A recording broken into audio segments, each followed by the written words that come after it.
નમસ્કાર દર્શક મિત્રો, કચ્છ સમાચાર ન્યૂઝ ચેનલમાં આપનું સ્વાગત છે। તો હવે ચાલો જોઈએ આજના મુખ્ય સમાચાર વિસ્તારથી। ભચાઉ તાલુકાના ચોપડવા નજીક આવેલા એક ભંગારના વાડામાં અચાનક આગ ફાટી નીકળતા આસપાસના વિસ્તારમાં અફરાતફરી મચી ગઈ હતી। મળતી માહિતી અનુસાર થોડા જ સમયમાં આગે વિકરાળ સ્વરૂપ ધારણ કરી લીધું હતું, જેના કારણે ભંગારના વાડામાં રાખેલો મોટા પાયે સામાન બળી જતા લાખો રૂપિયાનું નુકસાન થયાનું અનુમાન વ્યક્ત કરવામાં આવી રહ્યું છે।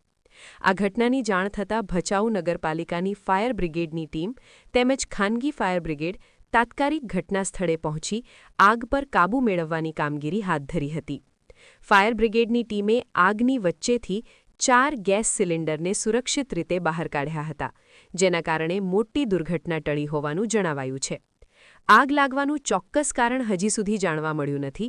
હાલ આગ કેવી રીતે લાગી તે અંગે તપાસ હાથ ધરવામાં આવી છે અને તપાસ પૂર્ણ થયા બાદ જ આગ લાગવાનું સાચું કારણ બહાર આવશે। આ હતા આજના મુખ્ય સમાચાર। તાજા સમાચાર સાથે ફરી મળશું। જોતા રહો કચ્છ।